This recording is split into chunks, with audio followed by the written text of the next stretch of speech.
Antes do Gui se manifestar, eu queria puxar o Léo Oberher para a conversa. Por quê? Que eu... Porque eu queria uma avaliação sobre o Natan, cara. Porque, querendo ou não, pouco estamos falando sobre o Natan. E eu sou o representante oficial dele aqui. Não, é que, querendo ou não, ele teve uma atuação, entre aspas, discreta, mas porque foi eficiente, a meu ver. Mas eu queria a tua avaliação sobre esse jogador. E por que sobre esse jogador? Porque era uma dúvida se ele seria o titular num jogo tão difícil, com tanta gente, se valia a pena promover e tal. Mas me parece que ele foi muito digno, né? Que é a tua avaliação em relação a isso. E responde já por que ele saiu. Cara, questão... Vamos por partes, vamos lá. No momento que passa um motoqueiro perto da minha casa, se tiver vazado o áudio, desculpa, é apenas mais um randantan aqui. Isso. Oi? Pediu comida? Não, eu tô fit, agora é só uma marmita. Sobre o Natan, ele fez o simples, ele fez o feijão com arroz, que é o que ele sabe fazer, ele não é o Beckenbauer também, não vamos achar que o cara vai pra Copa esse ano.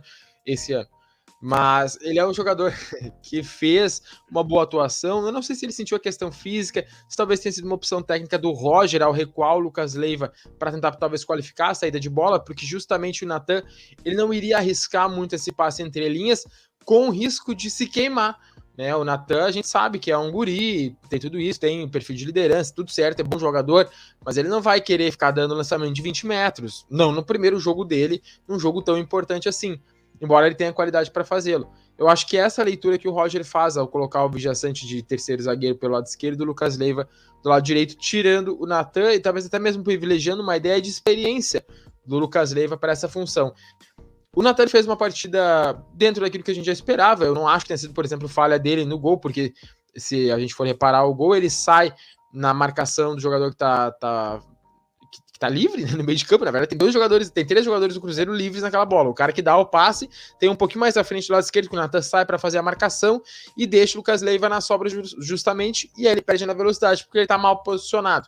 E também não dá para julgar tanto assim o Lucas Leiva, porque, embora ele erre, não é função dele ser líbero.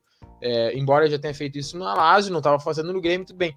Eu vou só fazer um parênteses aqui sobre a questão tática do jogo, que até é uma tese que o Barton defendeu quando a gente saiu. A gente estava descendo a esplanada, ele disse, cara, se a gente analisar a escalação do Grêmio, tem uma coisa que a gente não pode falar mal do Roger.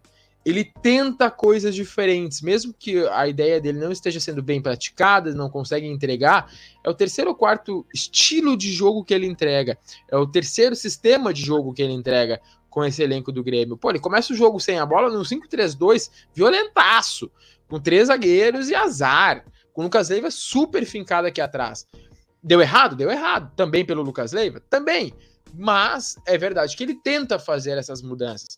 E aí talvez pode ser carência de peças, justamente porque, se a gente for analisar, ele fala isso, inclusive na entrevista coletiva, que houve uma mudança do Pesolano, ele não conseguiu mais solucionar aquilo. Talvez ele tivesse a ideia, mas ele não tinha quem executasse essa ideia, gente, né? Também tem um pouco disso, na minha humilde e sincera opinião. Eu ainda acho que pode faltar algumas peças para que o Roger consiga colocar tudo aquilo que ele gostaria de colocar no time do Grêmio.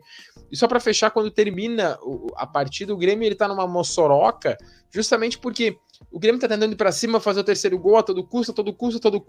Dando um pouco a gente acha o Tassiano de ponta esquerda. E, aliás, o Guilherme entrou muito mal no jogo, mais uma vez. As qualidades dele, tudo certo, mas mais uma vez ele não consegue entrar e manter o ritmo do lado esquerdo que o Biel do outro lado, por exemplo, estava dando até sair, se saiu por cansaço, enfim. Eu acho que falta ainda um pouco dessa homogeneidade no elenco do Grêmio, tá? Sai o Biel, entra quem e não consegue entregar a mesma coisa que o Biel, por mais limitado que o Biel possa ser, ele ainda tá fazendo resultado, ele ainda tá conseguindo jogar um bom futebol dentro daquilo que o Grêmio tá propondo.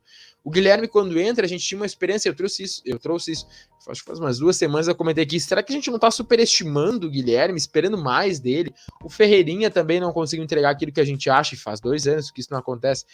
Então, cara, eu ainda acho que um pouquinho são características dos jogadores do Grêmio que o Roger não consegue fazer o time jogar mais bola. Poderia estar jogando mais bola? Poderia. Assim como a gente poderia estar na Série A se, por exemplo, tivesse acertado o gol de pênalti ano passado, se o Diego Souza tivesse feito um golzinho a mais, se o Renato Augusto tivesse calçado um tênis errado lá contra o Corinthians. É muito relativo.